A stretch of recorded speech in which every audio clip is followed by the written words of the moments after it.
Good evening, everyone. Welcome to our first roundtable session of the second series of Challenging Discrimination. Today we're having Challenging Discrimination through Community Conversations 1 year on. We'd like to use this opportunity to thank the funder of this program, the Edmonton Community Foundation, and they've made it possible for this program to continue this year. So we'll just wait a few more moments to let some more people join us, and then we'll begin.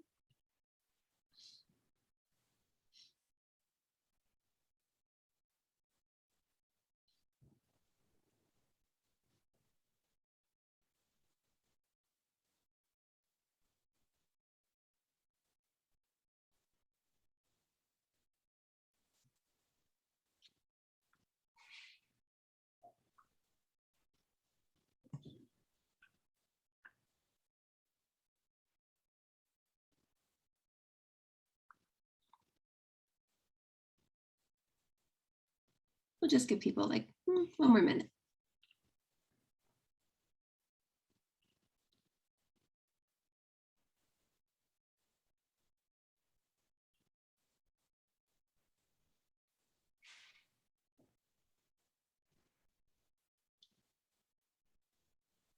Once again, we'd like to thank everybody for joining us today. Welcome to our first roundtable session of our second series of Challenging Discrimination through Community Conversations 1 year on. We're so happy to have had our funder this year, the Edmonton Community Foundation. Let's get started, shall we?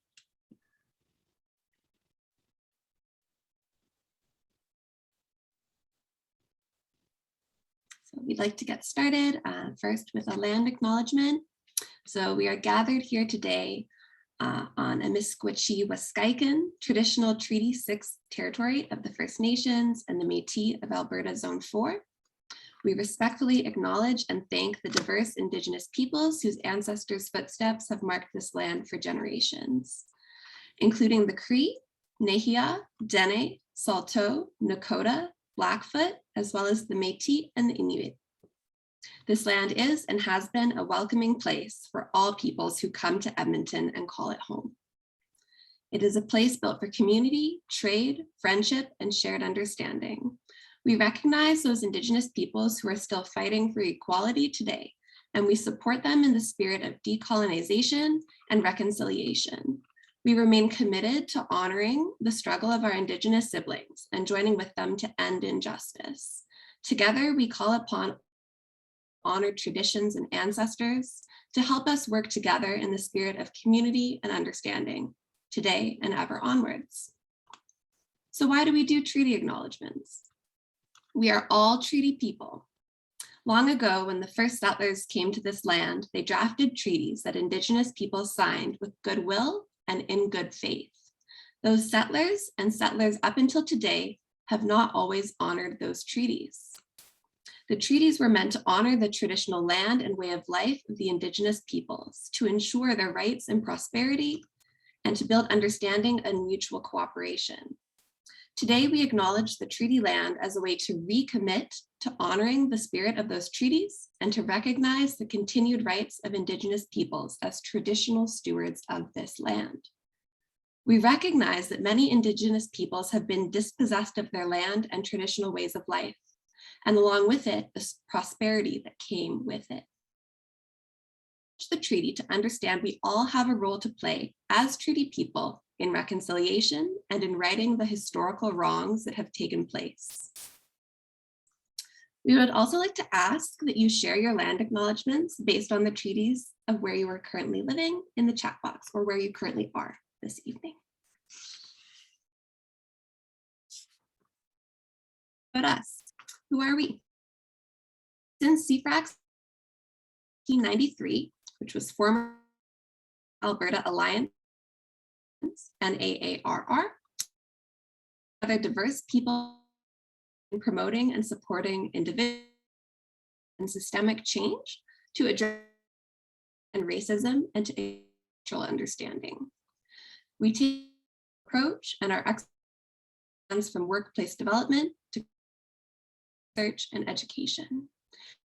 To learn more about current events, projects, or activities, please visit our website or sign up for our newsletter. So about this session.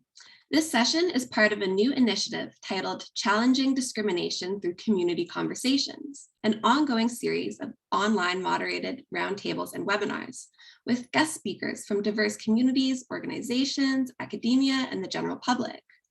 We seek to understand and address experiences of discrimination, such as anti-Black racism, anti-Indigenous racism, and discrimination against Asian communities, among other topics. We hope to encourage solidarity among groups and individuals interested in promoting social inclusion and equity. So this is a community, oh, am I running over? No. This is a community-based initiative, and we welcome ideas and suggestions for collaboration. Please don't hesitate to reach out to my colleague Mansouri. Her email is consulting@cfrac.com. If you would like a conversation, we will also have the end of the event with a feedback. We will now take some anonymous polls will pop up on your screen. Please respond. If you don't, that's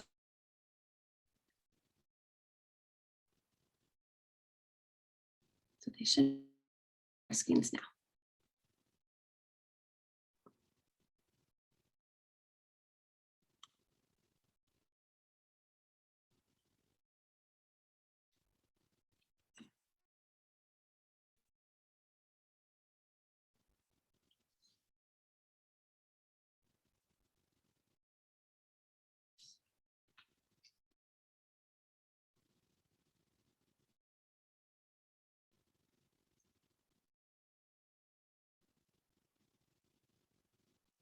Oh, I'm seeing from S. Lewis, they cannot submit. Okay, if it's not working, no worries. We will have some survey at the end, which will ask some questions as well.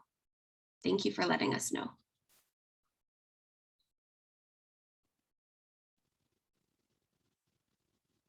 All right. Anybody else having trouble? Okay, shall we move on to the next slide? Okay. So I'm so happy to introduce to everyone Anita Lee. She's one of our speakers for this event. Anita Lee is a longtime journalist, news entrepreneur, communicator. Currently, she's an editor-in-chief, a local news outlet. Anita teaches journalism at Ryerson University and community-driven journalism to undergraduate students at Centennial College in Toronto. In addition, she coaches media executives and news entrepreneurs at the City University of New York's Craig Newmark. Her areas of expertise: driven journalism, audience engagement, consumer revenue business model, media ethics, and journalism. Anita co-founded Canadian in 2018 and is also 2020-2000 News Association Board of Directors. With Anita, subscribe to The Other Wave, her new status quo in journalism. So welcome. Thanks so much for having me. Next, we'd love to introduce you to Bukola Salami.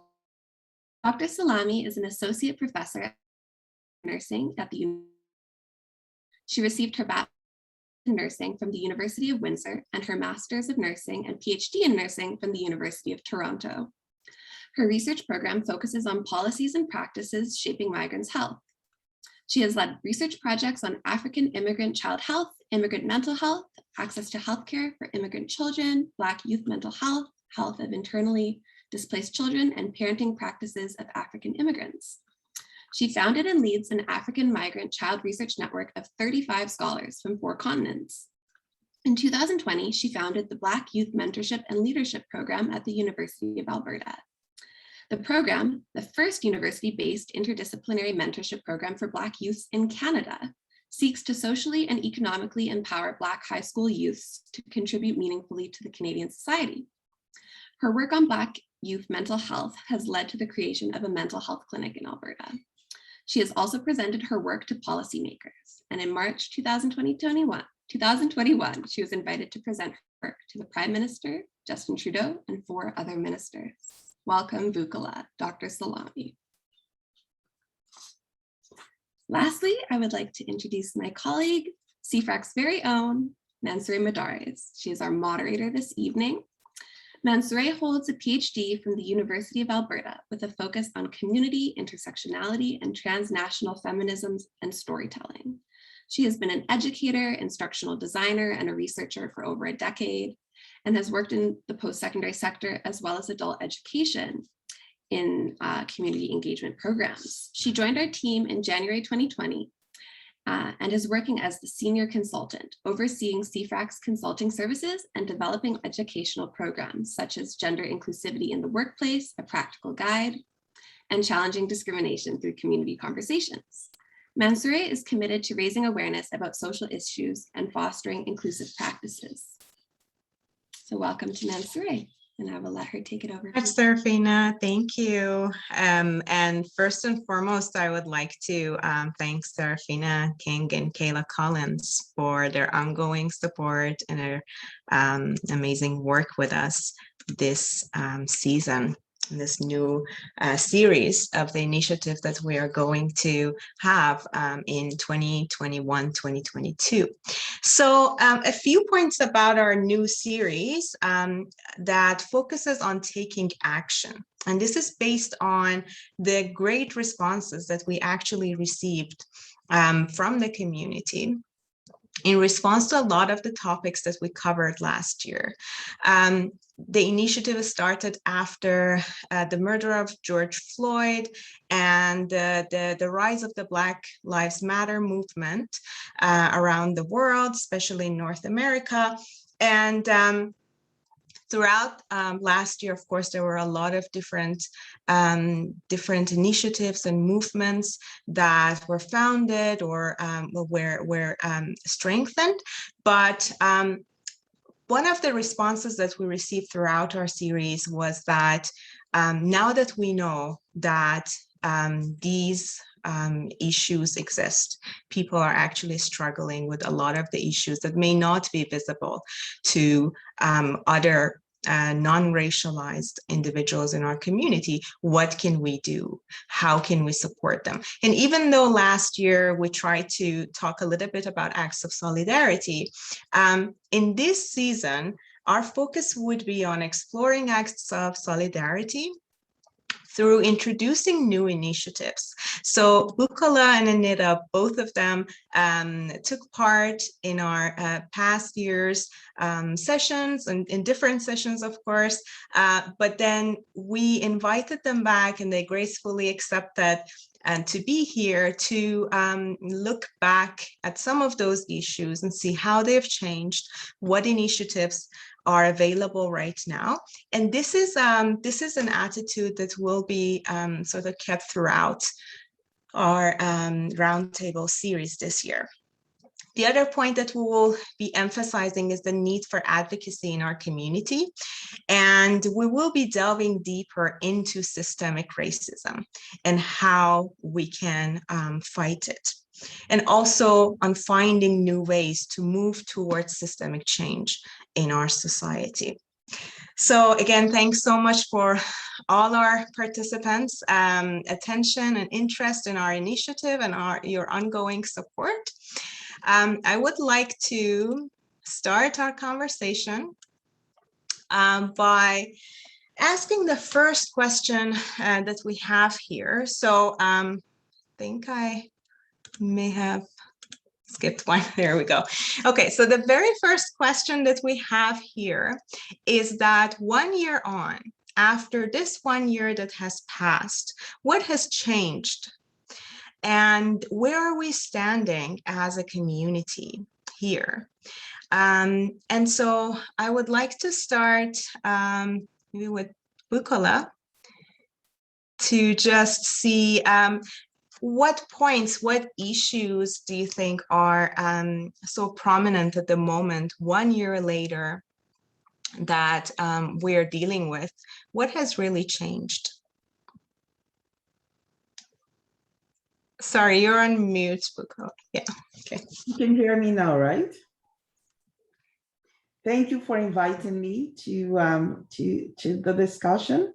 I think we've had both positive changes, and we've also had, not so positive news over the last 1 year. And when I talk about the not so positive news, I think the most important one is the discovery of graves of Indigenous children at residential schools, which further highlighted and has brought to light the massive genocide, including cultural genocide that Indigenous people experience in Canada, and also makes this work even much more important.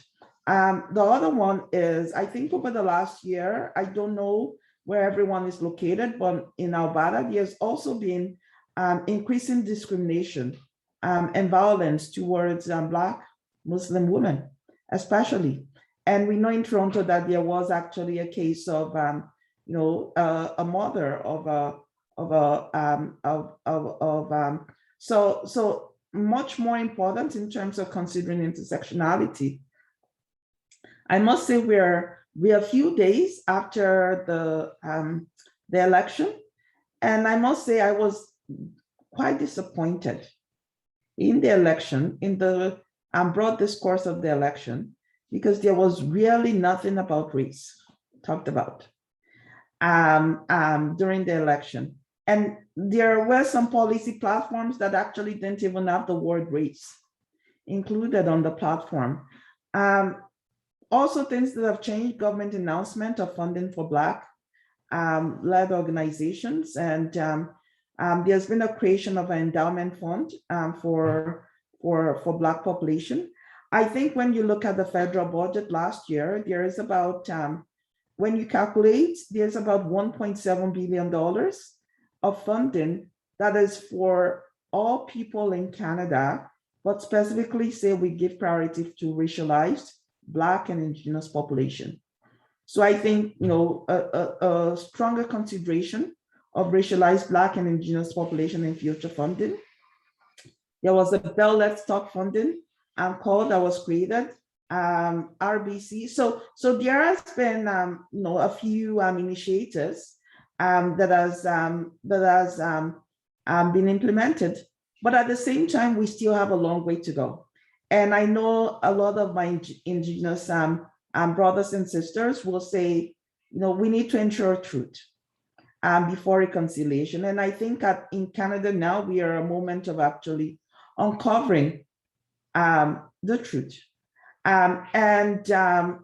So we have a long way to go in terms of that. And I know many Indigenous people experience trauma and re-traumatization over the last 1 year in terms of all the things that have happened. And also, I think, what has also changed is the importance of considering intersectionality in our work, intersectional social locations. So, why is it that it's not just Black women that are being attacked in Edmonton? Why is it that they're Black, they're Muslim, and they're women? It really, really talks about these intersectional social locations. So those are some of the things that I think, we need to attend to. So we've had some positive, but then, we've also had some not so good news. Absolutely. Thank you so much, Bukola. Yes, so we have seen some positive changes, right? As long as sort of some fundings and policy making to some extent throughout our community, but at the same time, we are missing those probably more practical, right? Community-driven initiatives, and of course, the fact that we would want the community to be involved and engaged in those, right?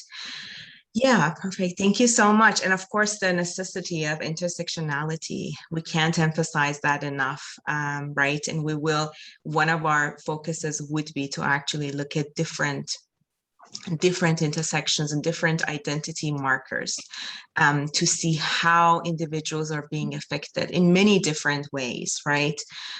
So yes, this new series will focus on many different forms of discrimination, including LGBTQ to plus, and also all the different, including houselessness, right?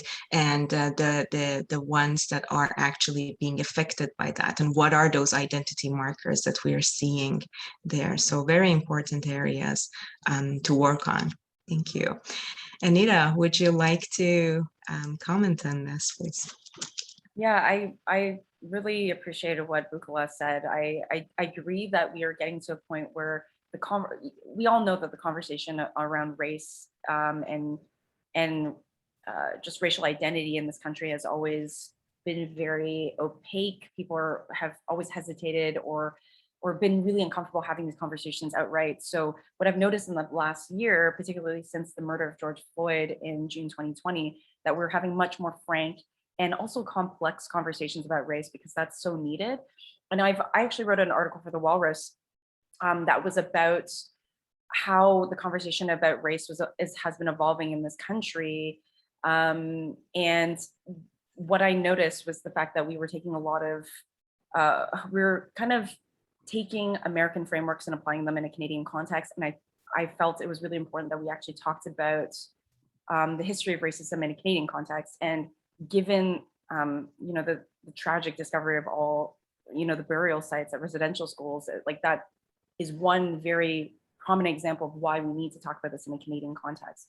So obviously we have a ton of work to do, but I'm heartened by the fact that this has made the news, period. I actually was reflecting on the fact that when I'm 34 years old and I went to public school in Ontario, in Toronto, and I remember never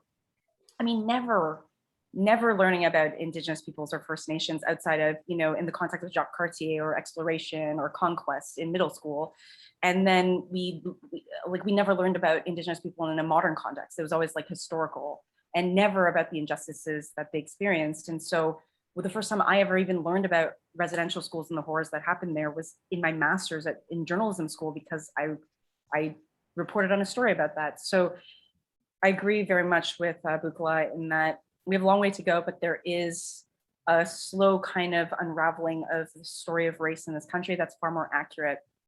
The other thing is, we're still not talking about it, especially establishment or mainstream media, and I'm a journalist, and this is what I think about. The way we talk about it is still not as forthright as I would like. So for example, in Toronto experienced a 51% spike in hate crimes in 2020. And this was there was a rise in hate crimes against Muslims in particular, against Jews, against Asians. There's a lot of anti-Asian hate crimes in Toronto as well. But at the same time, the Economist Intelligence Unit published a report that said that Toronto was the second safest city in the world. And the question that I ask is, for whom? Like, who is it safe for? What does that mean? And what are the metrics by which they measure safety, right? And actually, one of the metrics they measure is actually the presence of police in a city. But for some communities, actually the heightened presence of police is actually more of a danger to these communities. So it's really important to talk about. I mean, not everybody experiences the same thing, right? And that's, again, the importance of intersectionality. So I just really want to, co-sign Bukola's comments. I wholeheartedly agree with them. Thank you. Yeah, very interesting. Thanks so much for sharing specifically about, again, going back to the idea of intersectionality, right? And who are these individuals and how are they differently affected by those policies and by those specific changes that are happening in a society? What are those factors, as you said, that they are thinking about when they're evaluating the safety, for example, in a city or in a community, right?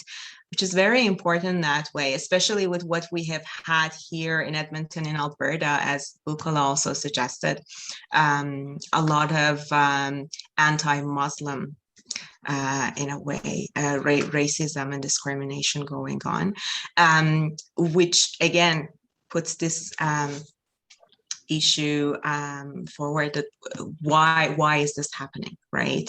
How are these people experiencing these different identities, in a way, identity markers are being affected by them? Yeah, absolutely. Thank you so much. So the next question that we have here is now trying to learn more about the projects that you have been working on.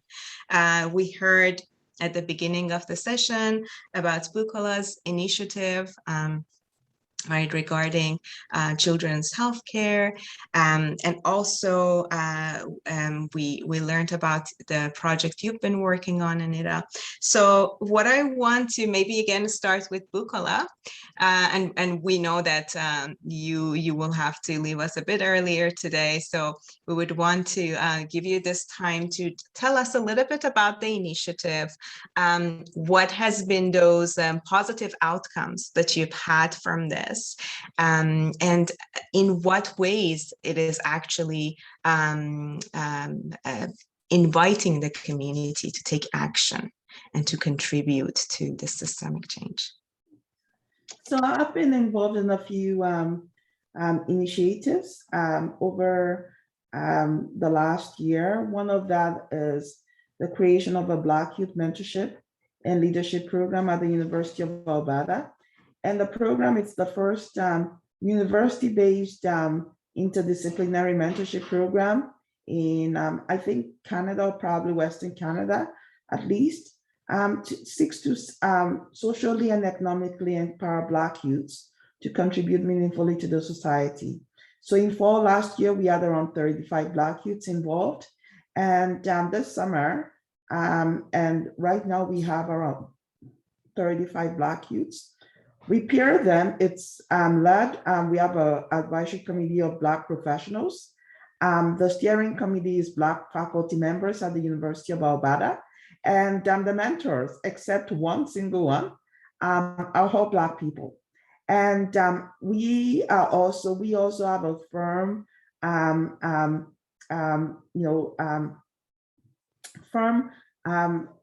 Black history component integrated into our program.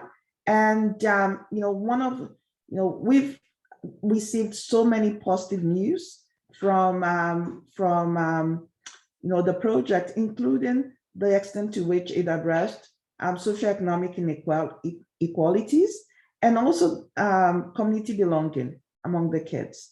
So, and also pride in Black history, because a lot of Black kids, this is one of the things they struggle with.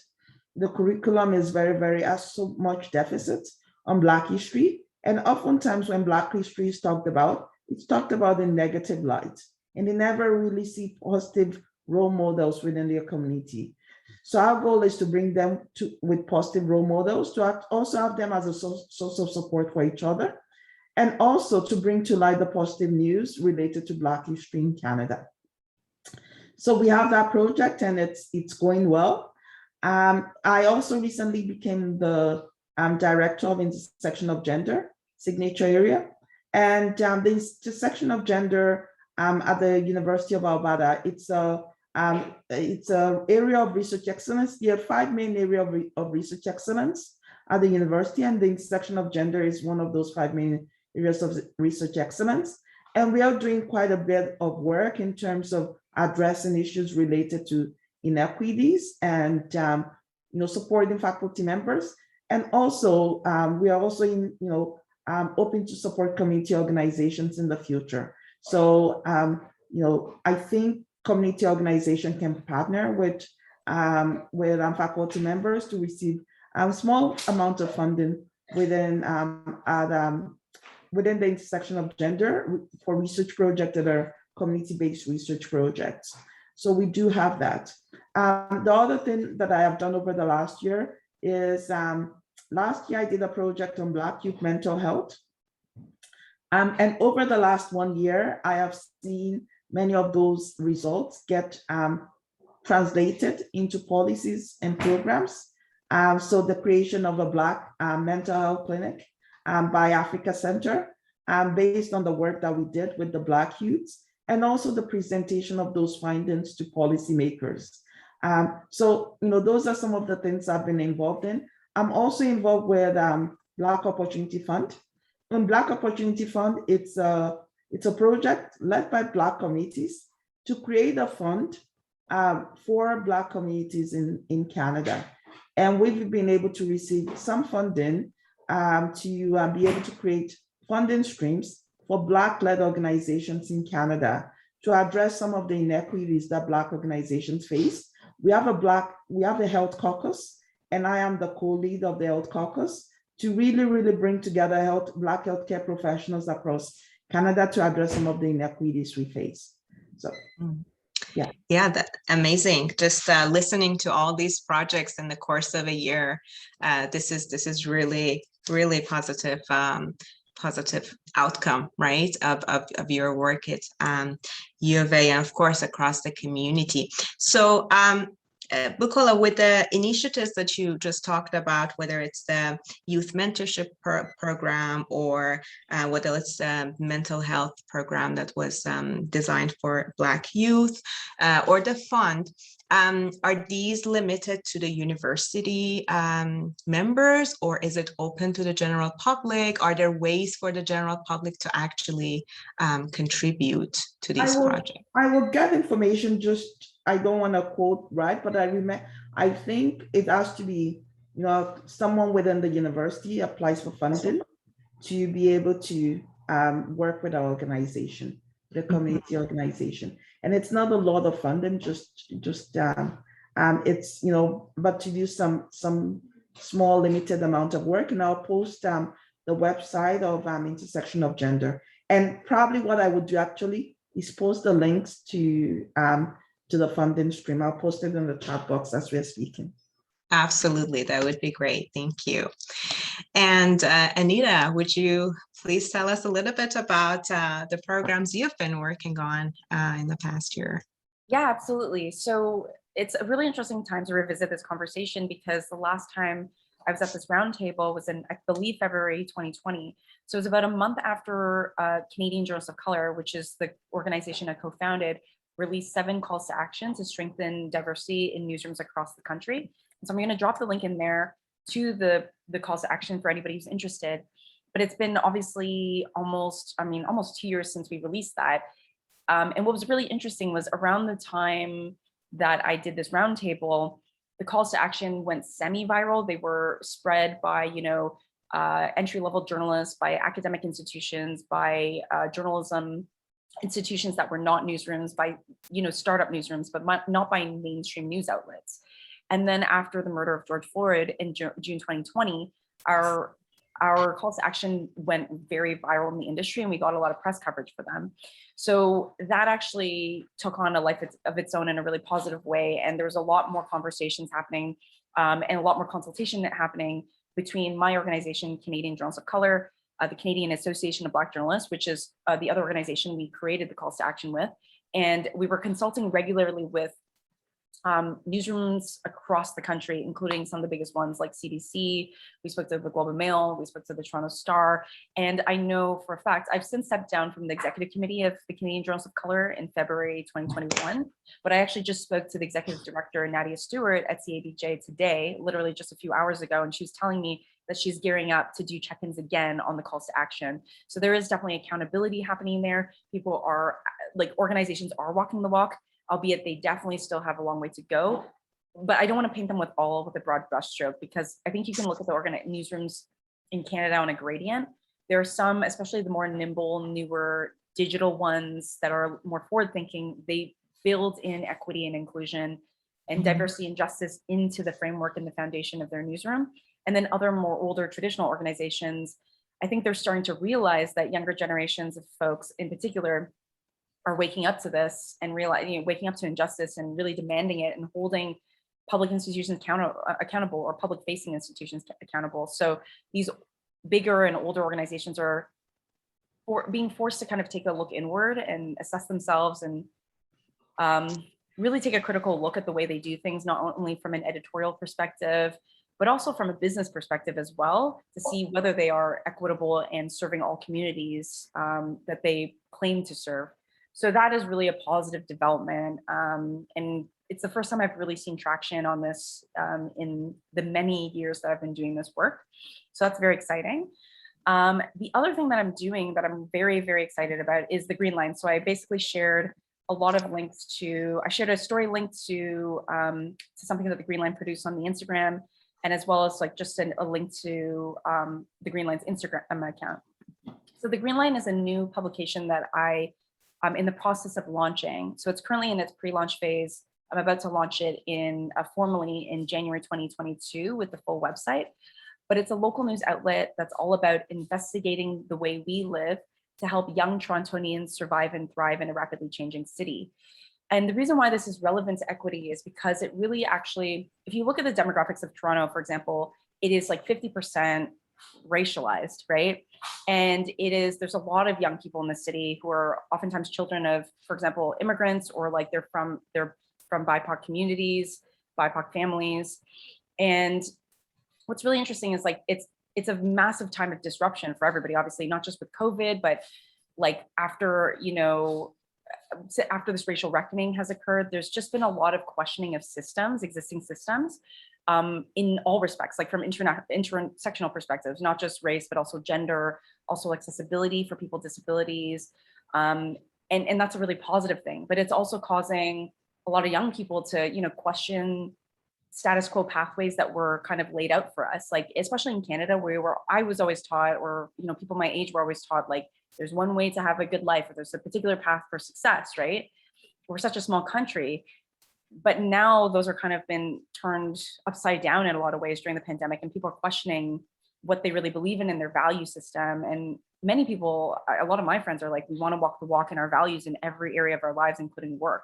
So I found that this was like the perfect time for me to launch this news outlet to really embed these values of justice, equity, diversity, and inclusion into this outlet from the ground up, and not virtue signal. So it wasn't like, hey guys, I'm all about diversity in my outlet. I really want to walk the walk. And hopefully that shows through the people that I hire and through the stories that we produce. And I really want it to be very authentic in terms of serving young people in the city, which I consider an underserved community, but also serving underserved communities. And the way I define underserved communities is very broad. Like it's whoever feels like they're not represented well by existing media. And that's like a ton of people based on the early traction I've gotten. I haven't done any sort of promotion for the publication, but a lot of people are saying, or a lot of people in my target audiences are telling me, like, I've been waiting for this. Like, I've been waiting for a publication that reports on solutions to issues, so I'm not feeling so anxious, but actually care a lot about underserved communities and that are far more inclusive in their storytelling and the sources that they interview and everything. So I really wanted to put the calls to action that I co-created through Canadian Interests of Color and put them into action and put them into practice through a news outlet, which is why I launched this thing. Or one of the big reasons why I launched this publication. So that's really what the main focus of my work right now. Outside of that, I'm doing a lot of interesting consulting work. There's a lot more organizations, from journalism foundations to newsrooms to just like any sort of journalism adjacent institution, reaching out to me as a consultant for just advice and guidance on how to embed DEI best practices into their editorial frameworks. Many of them are wanting to form community advisory boards that are not just, lip service. It's really about taking that feedback and informing the editorial coverage at certain newsrooms.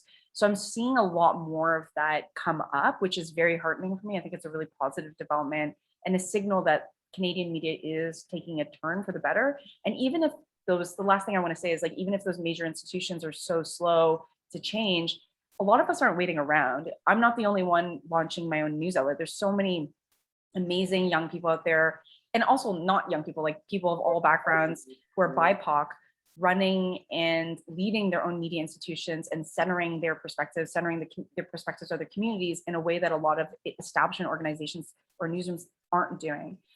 So I think that's a really amazing development, and it signals to me like a lot of empowerment, a sense of like joy in the activism and the advocacy that we're doing, which I think is missing or has been missing for a long time. And I feel like people are like, I'm going to fight, but I'm also going to build. And I think that's part of advocacy work and part of like the revolution ultimately.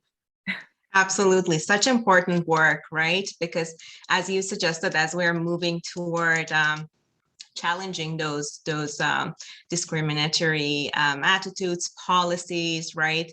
And moving towards systemic change, it is so important to empower people who have experienced that, the BIPOC community, right? But at the same time, to give this way, to open up this way for non-racialized folks in our community who want to learn more, who want to get in touch, who want to collaborate, right? And find ways to actually work as a community together. I think both the projects that Bukola was talking about and yours as well are really important in doing that empowerment in the youth, in the community, right? These are very community-driven initiatives, and that's the beauty of it, I think, in our society, because these are very uncomfortable subjects, as you suggested, to talk about. And even at CFRAC, we have definitely seen a surge, right, in the request, in the demand on learning more about these topics, and also holding those organizations accountable, like the calls to action that you were talking about, which are very clear, right? And it's so important to hold those organizations and the governments basically accountable regarding them. Thank you. All right, so the last question, I would like to again turn to Bukola. So where can we go from here? And I know that this could be this could require a lot of time to talk about, right? And hopefully we'll try to unravel this in the future sessions that we will have. But in your line of work, what do you think needs to be done at this point in order to move this journey forward? So I think I don't know where I got this, the idea that we need to be more, I think oftentimes, and there's a question there about multiculturalism and how we move from multiculturalism to anti-racism. And I think we need to continue the movement towards anti-racism. And one of the challenges in terms of multiculturalism, so for example, when you look 7 years ago to the social determinant of health, according to Canadian Public Health Agency of Canada, culture was identified as social determinant of health, but not race. But now we know that race now in Canada has been accepted as a social determinant of health, which brings it to light more the reason of addressing intersection of race. And why is race different from culture? A lot of times when people talk about culture, it shifts the blame.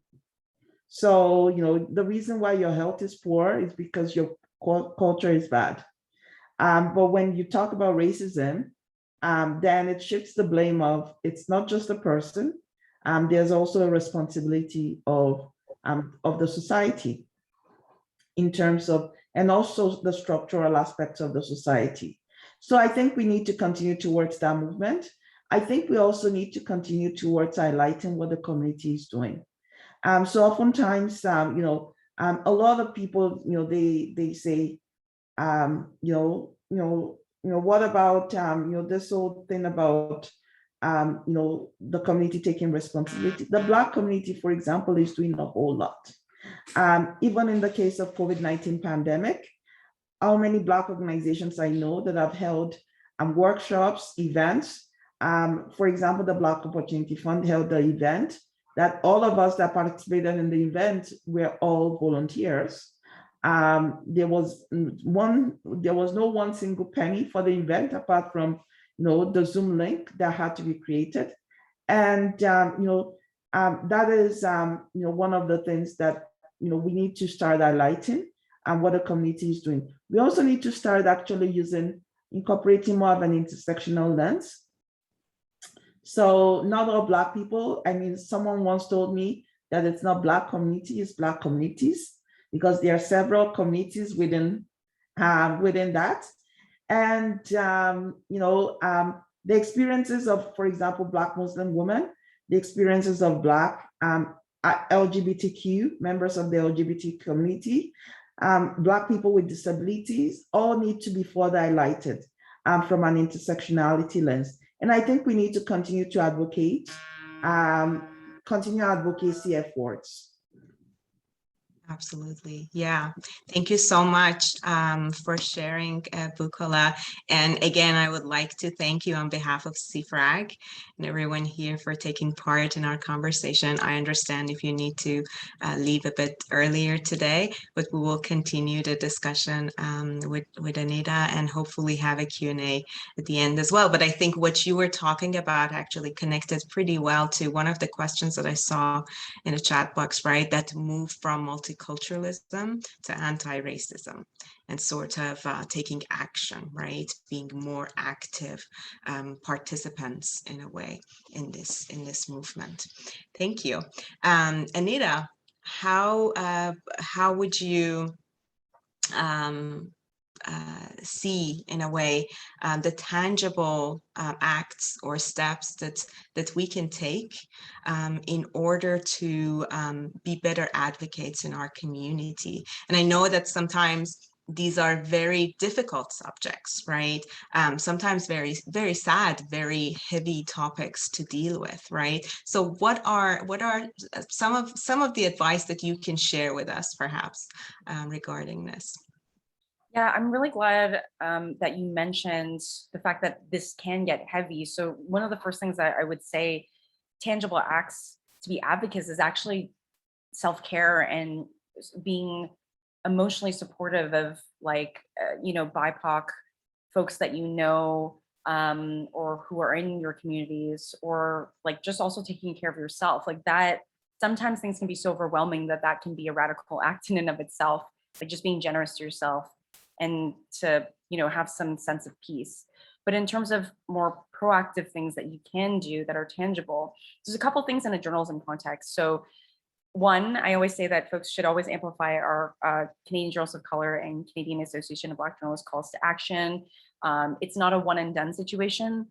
I've often heard people say, like, well, like once we solve this, like we should just move on and forget about it. But it's like this is only the beginning of a journey, and this is like a very positive kind of, like, to me, it's like that true beginning, because for the longest time we were just talking about stuff or barely talking about it, and now I can see a lot of that that talk turn into action. So for me, it's really about continuing the conversation by amplifying, like, BIPOC voices who advocate for equity, to amplify like those calls to action, like I mentioned. And beyond that, from a journalism context, I mentioned a lot of publications and newsrooms that are being led by BIPOC leaders.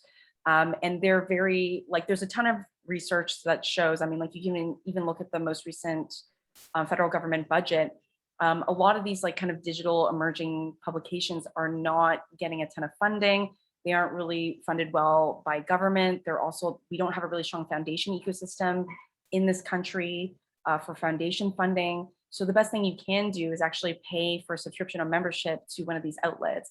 Any sort of innovative digital media outlet that really does prioritize DEI and walks the walk, but even better, one that is actually BIPOC led and owned, because there's a ton of statistics that show that funding for any sort of like BIPOC entrepreneur is really scant compared to their non-BIPOC counterparts. So this kind of consumer revenue or this funding that you can give them out of your pocket may seem like very little, maybe $5 a month, which equates to $60 a year, but it could mean a lot for an organization like that that's trying to put this kind of work into action. When a lot of other, media leaders haven't been doing that, or at least leading the work in the way that they should. So that's definitely something you can do that's very tangible. Oh, and yes, thank you, Kayla, for mentioning that BIPOC stands for Black, Indigenous, and People of Color. So. Yeah, and it's so nice to see that actually in our community there is that will, right? And people are willing to actually know more, right? And do more, collaborate more in order to have a more socially just, in a way, more equitable community. But at the same time, as you suggested, there is need for those foundation funds, right? There is need for everyone's attention and support, but at the same time, governmental support, right? so that these initiatives can survive.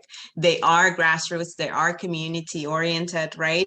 But at the same time, they need that support from funders in order to survive and in order to flourish, right? Because as you suggested, this is a journey. It's not something that, okay, we have these incidents, we have these issues arising, right? And then we are just doing something about it. But it's just, as you put it beautifully, it's just the beginning, right, of this journey. And we, of course, have a lot. We have a very large ground to cover. And it's really important that there is that will in the community. Very good.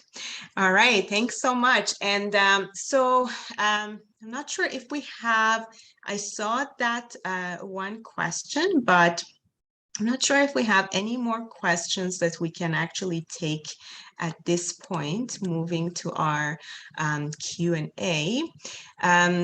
I would like to also apologize for the closed captioning not appearing in the session, because I believe that we had activated that. Well, for some reason, it's not working. I apologize for that as well. So yes, feel free, please, to share your questions if you would like. Maybe we can continue with just answering that question, which is what do you think has made this change, right? Or what is this force for moving from multiculturalism, right, to taking action, to anti-racism? Yeah, I really love that question, Rick.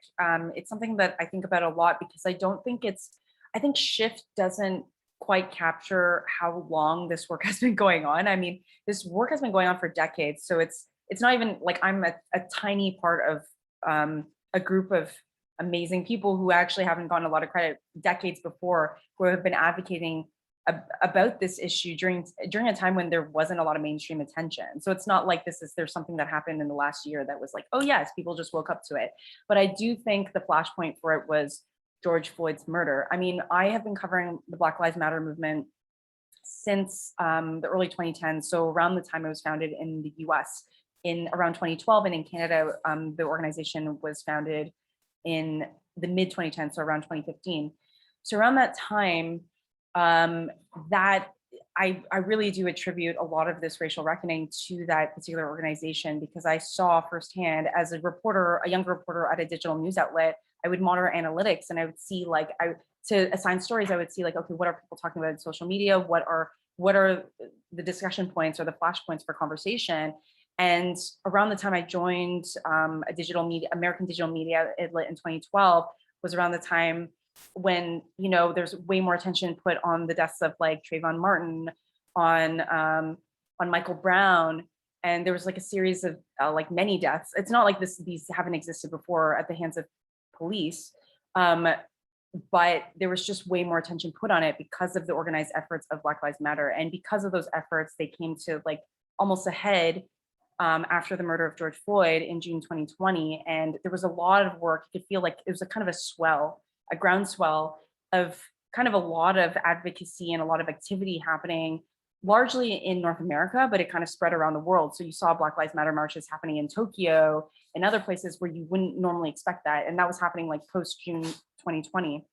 So for me, that's when the conversation in Canada really shifted, because it became too big to ignore.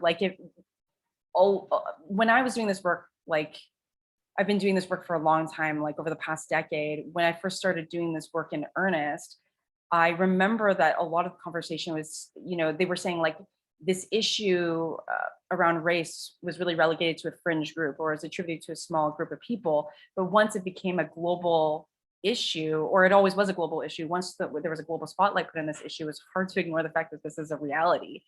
And that this isn't a fringe issue. This isn't the complaints of a small number of people. So for me, that's when it really did shift from multiculturalism to anti-racism. It wasn't just about lip service and holding hands and singing Kumbaya. It was this is a real issue. We can't ignore it. We actually have to do something about it if we actually want to improve it and improve outcomes for people who are underserved and people who are marginalized. So that's my perspective on it. Absolutely. Yeah.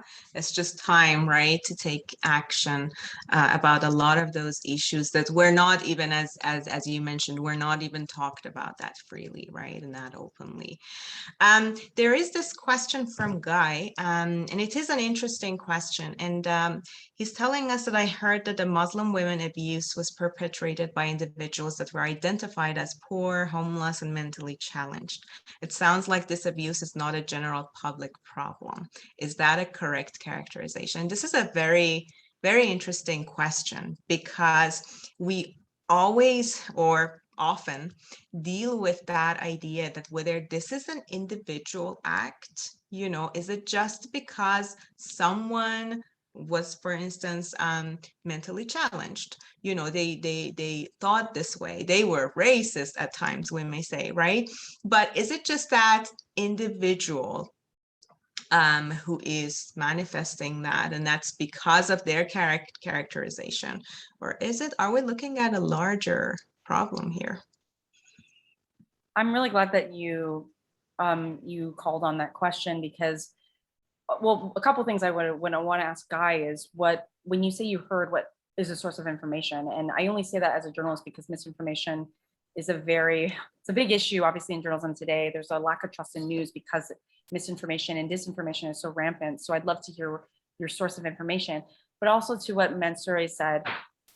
The question is, like, is it a matter of somebody's individual character? But individuals are impacted by systems, right? So if you're seeing things like, and racism is systemic. So if you're seeing it in our major institutions, whether it's government institutions, media institutions, educational institutions, that informs the perspectives of people, and really does, if you aren't somebody who is, for example, if you're struggling with mental health issues, it's, or, if you're somebody who is, experiencing a lot of, I don't know, like challenges, it is easy to kind of scapegoat a particular group, or kind of focus inordinately in a particular group in a negative way. So it is incumbent on our institutions to make sure that that kind of toxic discourse doesn't get out there. Because at the end of the day, does it really matter who perpetrated those hate crimes against those people? Because at the end of the day, those people are experiencing hate crimes. So to me, it's about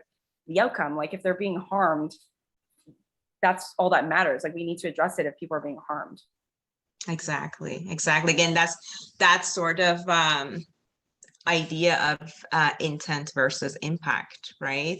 We are basically seeing that surge, right, in those acts, those discriminatory behaviors and so on against a specific community group, right, or groups. And so in that, we should definitely look at a larger problem, which would be, as you suggested, again, going back to systemic racism, right, and systemic discrimination. Things that are there, basically have been there in the system for such a long time that, someone probably without the knowledge, or just, from a different background or ideology, may just be affected easily by them, right? And there is another point. We have a couple minutes left, but we have another question, which is, oftentimes the media focuses on race of people who have commit acts of violence or hate, and not how most racism is systemic, which is, again, very much in line with what we're talking about. Absolutely. All right. Any points you would want to add at the end, Anita? We have a couple minutes left in our session. No, but I just want to co-sign what Carrie Ann said, and the comment that you just repeated out loud. I think that's a very astute observation, and something that I've been trying to change in media, and a lot of other people have been trying to change in Canadian journalism. It is true. Like, there's been a lot of, actually, just as a quick note, there's a lot of movements by major media institutions in the US around kind of taking down reports that were around petty crimes after a certain period of time. Because, if somebody serves their time and gets, receives the punishment that they deserve for the crime that they committed, is it fair for them to be indicted forever on this website, on this news site, with their photo and their, profile there? And so these are questions that people are asking nowadays. Like, is identifying the race of somebody that publicly and so permanently really helpful ultimately for public safety? So these are the kinds of questions that are being explored in journalism today. So I'm really glad you brought up that point. Absolutely. Yeah, such an important topic. And aside from that, I just want to thank the Center for Race and Culture and the team for doing such a great job moderating and for inviting me to be part of this really important conversation. I often find that conversations happen and then there's no follow-up, but it's so important to have this kind of follow-up. So thank you so much. Absolutely. Thank you so much for taking part in this conversation, for supporting us right through this journey. Again, it is only through collaboration. It is only through community work, right, and taking action that we can achieve some form of systemic change, and we can move toward social equity. So thank you, everyone. I would like to thank all our both our speakers, Bukola and Anita, and all the team who made this happen, and also Edmonton Community Foundation for their support of our new series. Please stay tuned for the next sessions that are coming up. Our next session will be in October, and we will be talking about intersectionality, which we visited quite a bit today. That's one important topic that we think we need to work on in order to talk about more topics regarding challenging discrimination. All right, have a good evening, everyone, and see you soon in our next sessions. Thank you. Bye, everybody. Thank you.